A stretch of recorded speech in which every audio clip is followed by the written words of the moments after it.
Good evening बेटा, good evening. चलो बेटा, पण आज जो टॉपिक आपण शिकणार आहोत बेटा, हा शेवटचा टॉपिक आहे या चॅप्टरचा. इनडेफिनाइट इंटिग्रेशनचा हा शेवटचा पॉइंट आहे बेटा, आणि तो आहे the point is integration by partial fractions. Integration by partial fractions. This is the last topic of this chapter, that is indefinite integration. देखो पहला जो सम है बेटा वो दिया है आपको integration 1/x+1 into bracket x+2 dx. ठीक है, इस सम को बेटा हम डिनोट करेंगे i से. So i is equal to integration 1/x+1 into bracket x+2 dx. ठीक है, अब बेटा जिसे हमें इंटीग्रेट करना है उसे हम कहेंगे f ऑफ x, और उसके पार्शियल फ्रैक्शंस हम फाइंड करेंगे. ठीक है, देखो बेटा, तो नीचे हम लिखेंगे let f of x is equal to 1/x+1 into bracket x+2. अब बेटा नीचे दो फैक्टर्स है और दोनों भी लीनियर है. नीचे कितने फैक्टर्स है बेटा? दो फैक्टर्स है और दोनों भी लीनियर है. तो इसके जो पार्शियल फ्रैक्शंस है बेटा वो आने चाहिए a upon first linear factor plus b upon second linear factor. ये हो गए बेटा पार्शियल फ्रैक्शंस. अब हमें a और b इनके वैल्यूज फाइंड करने हैं to get the final partial fractions. वो कैसे फाइंड करेंगे? देखो बेटा, a इज इक्वल टू क्या करना क्या है बेटा कि a के नीचे का जो फैक्टर है उससे इस f ऑफ x से मल्टीप्लाई करना है बेटा. ठीक है, तो देखो यहां पर आ गया x+1 इंटू ये आपका f ऑफ x है एट, ये जो लाइन ड्रॉ किया है मैंने इसे हम कहते हैं एट. ठीक है, अब a के नीचे का जो फैक्टर है उसे आप इक्वेट करोगे 0 के साथ, तो यहां पर आपको मिलेगा x+1 इज इक्वल टू 0. तो x का वैल्यू मिलेगा आपको -1, तो यहां पर आप लिखोगे x इज इक्वल टू -1. अब बेटा ये x+1 और ये x+1 क्या हो जाएगा? कैंसिल, और इस x की जगह पे अब आप लिखोगे -1. सो आई विल गेट 1 अपॉन, यहां पर लिख दिया मैंने -1 प्लस ये वाला 2. नीचे टेल मी -1 प्लस 2 क्या आना चाहिए? 1 आना चाहिए, और 1/1 क्या होता है बेटा? 1 ही होता है. तो आपको a का वैल्यू मिल गया 1. So in this way we found the value of a. अब आपको b का वैल्यू निकालना है. इन दी सिमिलर वे क्या करोगे बेटा? b इज इक्वल टू ना, तो b के नीचे का जो फैक्टर है बेटा उससे आप इस f ऑफ x को मल्टीप्लाई करोगे, तो यहां पर आपको मिलेगा x+2 इंटू ये f ऑफ x है एट. अब b के नीचे के फैक्टर को आप इक्वेट करोगे 0 के साथ, तो आपको मिलेगा x इज इक्वल टू -2 ना, तो यहां पर आप लिखोगे x इज इक्वल टू -2. अब बेटा ये x+2 और ये x+2 क्या हो जाएगा? Cancel, and for this x you have to write now -2, तो आपको मिलेगा 1 अपॉन -2 + 1. टेल मी -2 + 1 कितना होता है? -1 होता है, और 1 अपॉन -1 आना चाहिए बेटा -1. तो b का वैल्यू आपको मिल गया बेटा -1. So now we are having the values of a और a एंड b. अब ये जो वैल्यूज है वो हम यहां पर पुट करेंगे to get the final partial fractions. तो ये इक्वेशन हम फिर से लिखेंगे बेटा और a और b के वैल्यूज वहां पर पुट कर देंगे. देखो यहां पर ये इक्वेशन मैंने एज इट इज लिख दिया, यहां पर a का वैल्यू लिख दिया, यहां पर b का वैल्यू लिख दिया. तो ये हो गए आपके पार्शियल फ्रैक्शंस. उस फंक्शन के पार्शियल फ्रैक्शंस आपको मिल गए. अब बेटा इस इंटीग्रेशन में हम क्या करेंगे कि इस f ऑफ x की जगह पे उसके पार्शियल फ्रैक्शंस लिख देंगे. तो हमारा जो सम है i वो ऐसे कन्वर्ट होगा बेटा, i is equal to integration in square bracket, ये है बेटा पार्शियल फ्रैक्शंस ना, dx. ठीक है, ये वाला जो dx है वो एज इट इज. अब हम क्या करेंगे? इन दोनों टर्म्स को इंटीग्रेशन सेपरेट दे देंगे. तो यहां पर हम लिख पाएंगे कि इंटीग्रेशन 1/x+1 dx माइनस, यहां पर प्लस इंटू माइनस क्या बन गया? Minus integration 1/x+2 dx. ठीक है, अब इन दोनों इंटीग्रेशन के लिए क्या बेटा हम ये वाला फॉर्मूला यूज करेंगे. इंटीग्रेशन 1/x dx क्या होता है? वो होता है log of mod of x + c. ये फॉर्मूला अब हम कब यूज करते हैं बेटा? जब नीचे आता है लीनियर एक्सप्रेशन ना, x की पावर 1 होनी चाहिए, उसे हम कहते हैं लीनियर एक्सप्रेशन. और नीचे जब लीनियर एक्सप्रेशन आता है बेटा तब हम ये फॉर्मूला यूज करते हैं ना. So as per that formula tell me इसका इंटीग्रेशन क्या आना चाहिए? क्या वो log of mod of x+1 आना चाहिए माइनस ये माइनस साइन, इसका इंटीग्रेशन आना चाहिए log of mod of x+2. आगे आप लिखोगे +c, आगे आप क्या लिखोगे? +c लिखोगे. ठीक है, now for these two terms tell me हम कौन सा फॉर्मूला यूज करेंगे? क्या बेटा हम ये वाला फॉर्मूला यूज करेंगे? Tell me log m minus log n क्या होता है? वो होता है log m by n।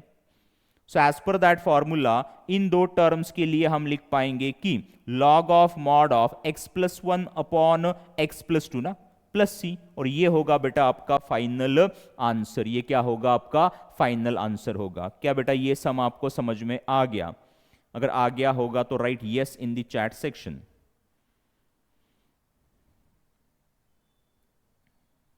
Yes, very good बेटा, very good very good very good very good. Sairaj क्या कह रहे हैं? x is equal to minus one कसे आले? देखो बेटा यहाँ पर x माइनस वन कैसे आए यहाँ पर बेटा? इसे मैंने इक्वेट किया जीरो के साथ ना, ये जो था ना a के नीचे वाला फैक्टर, इसे मैंने इक्वेट किया था जीरो के साथ, तो आपको मिला था x plus one is equal to zero. ठीक है, तो ये प्लस वन वहां पर चला गया, माइनस वन बन गया, तो यहां पर आ गया x is equal to minus one. Understood? इसे अगर इक्वेट करोगे जीरो के साथ तो x का वैल्यू आ जाएगा माइनस टू। कितना आ जाएगा? Minus two. Understood Sairaj? Clear है बेटा?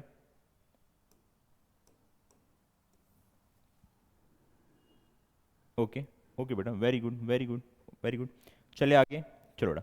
नेक्स्ट सम इज, देखो, integration x upon x plus one into bracket x minus two d x. बेटा इसे हम डिनोट करेंगे i से। ठीक है, इसे हम डिनोट करेंगे बेटा f ऑफ x से। तो f ऑफ x आपको मिल जाएगा x upon x plus one into bracket x minus two. Tell me नीचे जो फैक्टर्स है क्या वो दोनों लीनियर फैक्टर्स है? यस। ठीक है, तो इसके जो पार्शियल फ्रैक्शंस है बेटा वो आने चाहिए a upon first factor plus b upon second factor. ये हो गए पार्शियल फ्रैक्शंस। अब हमें a और b के वैल्यूज निकालने हैं। a की वैल्यू कैसे निकालोगे बेटा? a इज इक्वल टू, करोगे क्या, a के नीचे के फैक्टर से इस f ऑफ x को मल्टीप्लाई करोगे, तो यहां पर आएगा x प्लस वन इंटू ये आपका f ऑफ x है, एट ना। अब a के नीचे के फैक्टर को बेटा आप जीरो के साथ इक्वेट करोगे तो आपको x का वैल्यू मिल जाएगा माइनस वन, तो यहां पर आ गया x is equal to minus one. अब क्या होगा, ये x प्लस वन और ये x प्लस वन क्या हो जाएगा? कैंसिल। अब इन x की जगह पे मैं पुट करूंगा माइनस वन, तो यहां पर आना चाहिए बेटा माइनस वन अपॉन माइनस, यहां पर आना चाहिए बेटा minus one minus two minus three आना चाहिए। कैसे आया? समझ में आया? यहां पर माइनस वन माइनस टू क्या आ गया? Minus three. अब ये minus sign will get cancel, आपको a का वैल्यू मिल जाएगा वन बाई थ्री। तो यहां पर a का वैल्यू मिल गया बेटा वन बाई थ्री। अब हम निकालेंगे b का वैल्यू। कैसे निकालोगे? b is equal to, b के नीचे के फैक्टर से आप इस f ऑफ x को मल्टीप्लाई करोगे ना, तो आपको मिलेगा x माइनस टू इंटू ये आपका f ऑफ x है, एट। अब इस फैक्टर को अगर मैं जीरो के साथ इक्वेट करता हूं तो मुझे x का वैल्यू मिलेगा प्लस टू ना, तो at x is equal to plus two. अब क्या होगा बेटा, ये x माइनस टू और ये x माइनस टू कैंसिल हो जाएगा। अब इन x की जगह पे आप माइनस टू पुट करोगे ना, not minus two, plus two put करोगे, तो यहां पर आना चाहिए बेटा two upon two plus one. Tell me two plus one कितना होता है? थ्री। तो यहां पर b का जो वैल्यू है वो आना चाहिए टू बाई थ्री। तो यहां पर b का वैल्यू भी आपको मिल गया, b का वैल्यू भी आपको मिल गया। अब ये दोनों वैल्यूज बेटा आप इस इक्वेशन में पुट करोगे to get the final partial fractions. तो देखो फाइनल पार्शियल फ्रैक्शंस क्या आपके ऐसे ही आ जाने चाहिए, ये a का वैल्यू है प्लस ये b का वैल्यू है, नीचे वाले फैक्टर्स तो एज इट इज बराबर है। ठीक है, अब बेटा इस फंक्शन की जगह पे अब हम पुट करेंगे उनके पार्शियल फ्रैक्शंस, उसके पार्शियल फ्रैक्शंस। तो आपका जो सम है i वो ऐसे कन्वर्ट हो जाएगा ना। देखो ये integration in square bracket f of x के ये है पार्शियल फ्रैक्शंस, dx तो as it is. Now what we will do is इन दोनों टर्म्स को इंटीग्रेशन सेपरेट दे दो, कांस्टेंट्स को बाहर निकाल के। ठीक है, टेल मी क्या ये वन बाई थ्री कॉन्स्टेंट है? तो इसे बाहर लिख दो, वन बाई थ्री इंटीग्रेशन यहां पर आएगा one upon x plus one D x, plus यहां पर ये टू बाई थ्री कॉन्स्टेंट है, बाहर लिख दो, यहां पर आएगा integration one upon x minus two d x. ठीक है, now tell me for both of these two integrations, both of these two integration हम कौन सा फॉर्मूला यूज करेंगे? क्या हम वन अपॉन एक्स वाला ही फॉर्मूला यूज करेंगे? Tell me integration one upon x dx क्या होता है? क्या वो log of mod of x plus c होता है? So as per that formula in दोनों के इंटीग्रेशन आने चाहिए। देखो ये one by three log of mod of, यहां पर आना चाहिए एक्स प्लस वन, प्लस ये टू बाई थ्री यहां पर आना चाहिए log of mod of x minus two plus सी ना, प्लस सी। अब बेटा इन दो टर्म्स के लिए, ये वाला टर्म और ये वाला टर्म, इन दो टर्म्स के लिए बेटा हम ये वाला फॉर्मूला यूज करेंगे ना। n इंटू लॉग m क्या होता है? वो होता है log m raise to n। It means that ये जो नीचे वाला वैल्यू है बेटा ये हम पावर में ले जा सकते हैं ना, ठीक है। तो यहां पर ये जो 1/3 है और ये जो 2/3 है ये जाएगा बेटा लॉग की पावर में ना। तो यहां पर आना चाहिए, देखो log of x plus 1 raise to 1/3 plus यहां पर आना चाहिए बेटा log of mod of x minus 2 raise to 2/3, आगे बेटा plus c as it is ना, ठीक है। अब यहां पर यूज करेंगे हम log m plus log n वाला formula. Tell me log m plus log n क्या होता है? log m इंटू n होता है।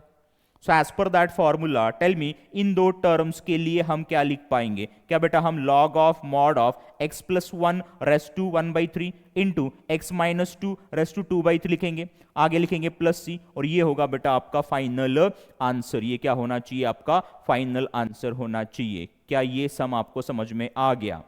अगर आ गया होगा तो right yes in the chat section so that we can start the next सम।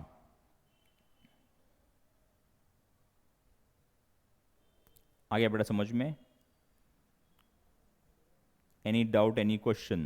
अगर कोई डाउट है, कोई क्वेश्चन है बेटा तो पूछ लो। वेरी गुड, वेरी गुड, समझ में आ गया ना?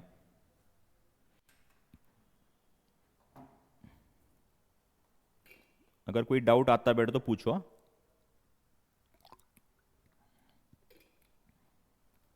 If there is any doubt ask me, ठीक है। कोई डाउट नहीं, चलो बेटा आगे चलते हैं।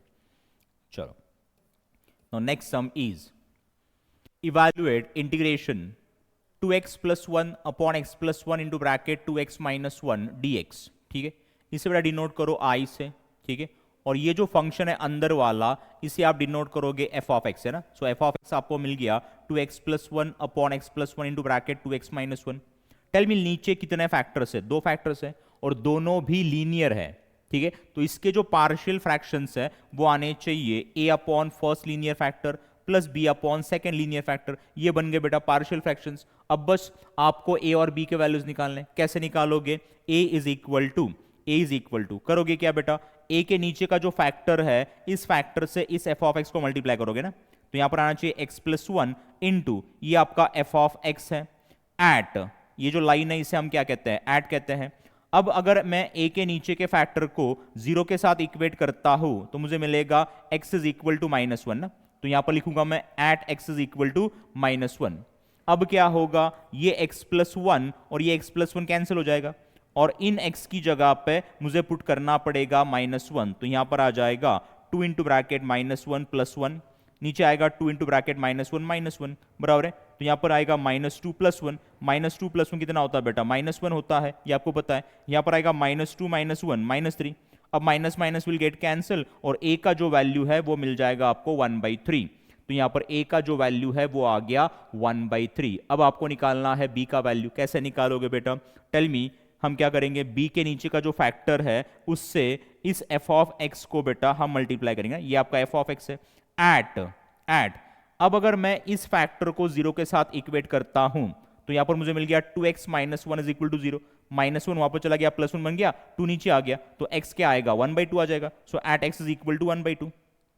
Understood? At x is equal to 1/2, ठीक है। अब क्या होगा? क्या ये 2x माइनस 1 ये 2x माइनस 1 कैंसिल हो जाएगा और इन x की जगह पे अब आपको पुट करना पड़ेगा 1/2। तो ऊपर आना चाहिए बेटा 2 इंटू ब्रैकेट 1/2। इस x की जगह पे मैंने 1/2 लिख दिया प्लस ये वाला 1 अपॉन इस x की जगह बेटा 1/2 प्लस 1। यहां पर बेटा ये 2 क्या हो जाएगा? कैंसिल। यहां पर 1 बचेगा, 1 प्लस 1 कितना आएगा बेटा? 2 आ जाएगा, बराबर है। तो देखो ऊपर 2 आ गया, नीचे टेल मी 1/2 प्लस 1 कितना आना चाहिए? 3/2। अब ये नीचे वाला जो 2 है वो घूम के ऊपर जाएगा ना, तो ऊपर आएगा 2 इंटू 2 4/3 आएगा। तो यहां पर b का जो वैल्यू है वो आ गया 4/3। b का जो वैल्यू है बेटा वो आ गया 4/3। अब आपके पास a का वैल्यू है, b का वैल्यू है, दोनों वैल्यूज बेटा आप यहां पर पुट कर दो, you will get the final partial fractions. तो ये इक्वेशन बेटा एज इट इज लिख दो, जस्ट a और b के वैल्यूज लिख दो बेटा। यहां पर देखो, यहां पर a का वैल्यू है 1/3, b का वैल्यू है 4/3। तो ये बन गए आपके फाइनल पार्शियल फ्रैक्शंस। अब हम क्या करेंगे? ये पार्शियल फ्रैक्शंस यहां पर पुट कर देंगे f ऑफ x की जगह पे। तो यहां पर आपका जो सम है i वो ऐसे कन्वर्ट हो जाएगा, i is equal to integration in square bracket, ये है बेटा पार्शियल फ्रैक्शंस। dx तो एज इट इज ना, ये वाला dx तो एज इट इज। अंडरस्टूड? ठीक है। अब हम क्या करेंगे, इन दोनों टर्म्स को इंटीग्रेशन सेपरेट दे देंगे, कांस्टेंट्स को बाहर निकाल के। किसे बाहर निकाल के? कांस्टेंट को बाहर निकाल के। टेल मी, इस पहले टर्म में 1/3 कांस्टेंट है, बाहर लिख दो। 1/3 इंटीग्रेशन 1/x+1 dx, प्लस यहां पर ये 4/3 कांस्टेंट है, बाहर लिख दो, इंटीग्रेशन 1/2x-1 dx। अंडरस्टूड? ठीक है, समझ में आ रहा है।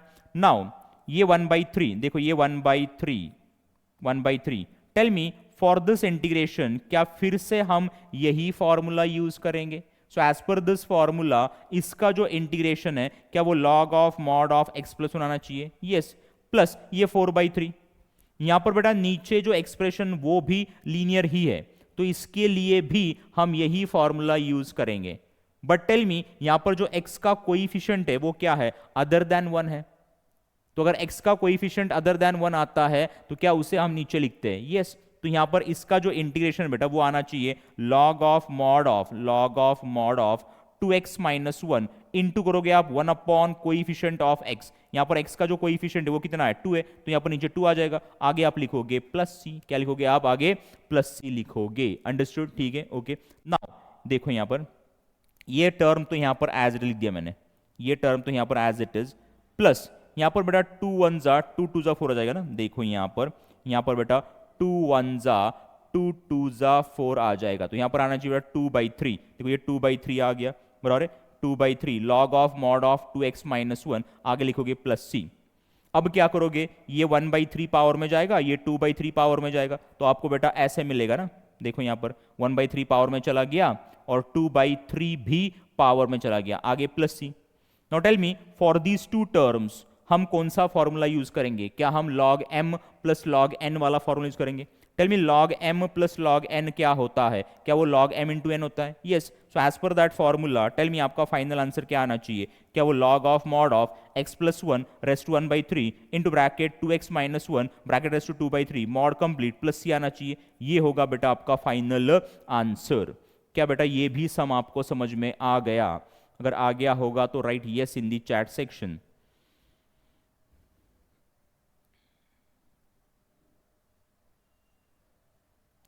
Yes, very good, very good bro, very good, very good, very good. चलिए आगे, ठीक है। अब बेटा आगे चलते हैं। देखो नेक्स्ट सम इज, ठीक है, पहले मैं इसे रफ कर दूं। तो बेटा ऐसे सम आपको दिया है, पहले हम क्या करेंगे, इस सम को डिनोट करेंगे बेटा i से। So i is equal to integration 1/x² + 5x + 6 dx ना। नाउ टेल मी, ये जो नीचे का एक्सप्रेशन है क्वाड्रेटिक एक्सप्रेशन, क्या इसके फैक्टर्स हम निकाल पाएंगे? यस। तो इसके जो फैक्टर्स है वो आने चाहिए x+3 इंटू ब्रैकेट x+2। ये दो फैक्टर्स आ जाएंगे इस क्वाड्रेटिक एक्सप्रेशन के, ये dx बेटा एज इट इज। अब इस फंक्शन को हम कहेंगे f ऑफ x। तो देखो आपको f ऑफ x मिल जाएगा 1/x+3 इंटू ब्रैकेट x+2। क्या नीचे दो फैक्टर्स है और दोनों भी लीनियर है, तो इसके जो पार्शियल फ्रैक्शंस है बेटा वो आने चाहिए a/x+3 प्लस b/x+2। अंडरस्टूड? ये आ गए पार्शियल फ्रैक्शंस। अब आपको a और b के वैल्यूज निकालना है। कैसे निकालना है ये आपको अच्छी तरह से आता है बेटा। तो देखो यहां पर a का वैल्यू मैंने निकाल लिया, a का वैल्यू बेटा मुझे मिल गया यहां पर a इज इक्वल टू आ गया -1। b का जो वैल्यू है बेटा वो आ जाएगा यहां पर, b का वैल्यू आ गया यहां पर b इज इक्वल टू +1। ये वैल्यू कैसे निकालने हैं ये आपको अच्छी तरह से पता है। तो यहां पर आपको a का वैल्यू मिल गया -1, b का वैल्यू मिल गया +1। ये वैल्यूज बेटा यहां पर पुट करोगे आप, तो ये इक्वेशन जो है वो एज इट इज लिख दो। यहां पर बेटा a और b के वैल्यूज लिख दो। देखो a -1 है, b क्या बेटा +1 है। अब ये जो फाइनल पार्शियल फ्रैक्शन है ये पुट करेंगे हम हमारे सम में ना, तो हमारा जो सम है i वो ऐसे कन्वर्ट हो जाएगा। इन दोनों को इंटीग्रेशन सेपरेट दे दो। देखो इंटीग्रेशन सेपरेट दे दिया मैंने। कौन सा फॉर्मूला यूज करोगे? 1/x वाला ही फॉर्मूला यूज करोगे दोनों के लिए। तो यहां पर आ जाएगा बेटा minus log of mod of x+3 plus यहां पर आएगा बेटा log of mod of x+2 plus c। फिर से यहां पर बेटा हम log m minus log n वाला फॉर्मूला यूज करेंगे ना।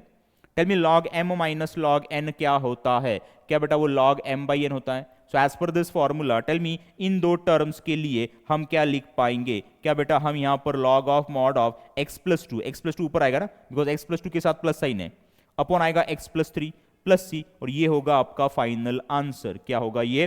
फाइनल आंसर होगा। क्या बेटा ये भी सम आपको समझ में आ गया?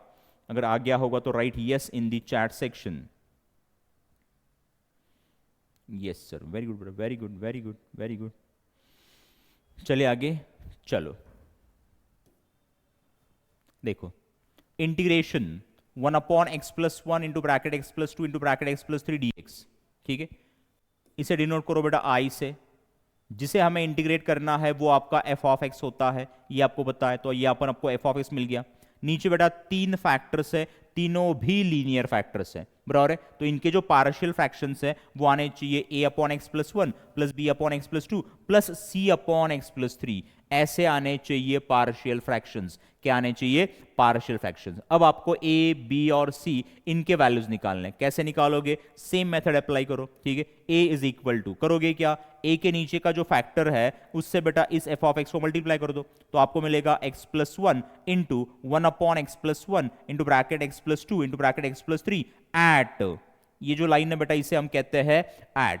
अब a के नीचे का जो फैक्टर है उसे अगर मैं 0 के साथ इक्वेट करता हूं तो मुझे x का वैल्यू मिल जाएगा -1, तो यहां आ गया at x is equal to -1, at x is equal to -1। अब क्या होगा कि ये x+1 ये x+1 कैंसिल हो जाएगा।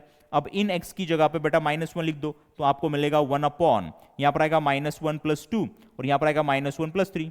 टेल मी -1 + 2 क्या आना चाहिए बेटा? 1 आना चाहिए। यहाँ पर -1 + कितना 2 आना चाहिए। 1 × 2 कितना आएगा? 2 आएगा, तो यहाँ पर आएगा 1/2। तो a का वैल्यू मिल गया बेटा 1/2। a का वैल्यू क्या मिल गया आपको? 1/2 मिल गया। इन द सिमिलर वे आप फाइंड करोगे b और c के वैल्यूज, ठीक है। तो यहाँ पर बेटा आप ही देख लो ये कैसे निकाला हुआ है। तो यहाँ पर b और c के वैल्यूज भी आपको मिल गए। टेल मी b का वैल्यू क्या आया? -1 आ गया। c का वैल्यू क्या आ गया बेटा? 1/2 आ गया। अब ये सारे वैल्यूज हम यहां पर पुट करेंगे to get the final partial fractions. तो देखो आपके फाइनल पार्शियल फ्रैक्शंस क्या आने चाहिए? क्या वो ऐसे ही आने चाहिए बेटा? 1/2/x+1 plus -1/x+2 plus 1/2/x+3। ये a का वैल्यू है, ये b का वैल्यू है, ये c का वैल्यू है। तो ये बन गए आपके फाइनल पार्शियल फ्रैक्शंस। अब हम क्या करेंगे कि इस फंक्शन की जगह पे उसके पार्शियल फ्रैक्शंस लिख देंगे, ठीक है। तो यहां पर आना चाहिए बेटा i is equal to integration, ये आ गए उसके पार्शियल फ्रैक्शंस dx। अब इन तीनों टर्म्स को इंटीग्रेशन सेपरेट दे दो, ठीक है। तो देखो मैंने कांस्टेंट को बाहर निकाल के इंटीग्रेशन सेपरेट दे दिए। अब तीनों इंटीग्रेशन के लिए हम 1/x वाला ही फॉर्मूला यूज करेंगे ना। तो बेटा आपके इंटीग्रेशंस ऐसे आने चाहिए, देखो यहां पर, ठीक है। अब जो 1/2 है वो पावर में जाएगा, ये 1/2 भी पावर में जाएगा, तो क्या आपको ऐसे मिल जाएगा, ठीक है। अब बेटा जिन टर्म्स के साथ प्लस साइन है ना वो टर्म्स आएंगे न्यूमरेटर में, और जिसके साथ माइनस साइन है ना वो टर्म आ जाएगा डिनोमिनेटर में। सो डिनोमिनेटर में क्या आना चाहिए बेटा? वो आना चाहिए x+2, और ये टर्म आने चाहिए न्यूमरेटर में, बिकॉज इनके साथ प्लस साइंस है। तो जिनके साथ प्लस साइन होता है उनके साथ वो आते हैं बेटा न्यूमरेटर में, और जिनके साथ माइनस साइन होता है बेटा वो टर्म आता है डिनोमिनेटर में, बराबर है, ठीक है। तो यहां पर आना चाहिए, देखो log ऑफ मॉड ऑफ, ठीक है। ये आपका फाइनल आंसर होना चाहिए। ये दो टर्म्स न्यूमरेटर में और x+2 डिनोमिनेटर में, और ये होगा बेटा आपका फाइनल आंसर। क्या ये भी सम आपको समझ में आ गया? Very good very good very good, ठीक है। तो आज हमने पढ़ा कि जब डिनोमिनेटर में लीनियर फैक्टर्स आते हैं तो उनके पार्शियल फ्रैक्शंस कैसे फाइंड करना है और बाद में उसे कैसे इंटीग्रेट करना है बेटा, ठीक है। कल हम देखेंगे कि नीचे लीनियर फैक्टर्स तो आएंगे लेकिन वो रिपीट होंगे, वो 2 बार आएंगे बेटा, तो उनके पार्शियल फ्रैक्शंस कैसे फाइंड करने हैं। और अगर नीचे आता है इररिड्यूसिबल क्वाड्रेटिक एक्सप्रेशन, नीचे कौन सा फैक्टर आता है बेटा? वो आता है इररिड्यूसिबल क्वाड्रेटिक फैक्टर। अगर नीचे आता है तो उसके पार्शियल फ्रैक्शन कैसे निकालने हैं वो हम कल देखेंगे। तो कल बेटा हमारा ये चैप्टर खत्म हो जाएगा, ठीक है। ओके चलो बेटा, then bye and take care of yourself बेटा।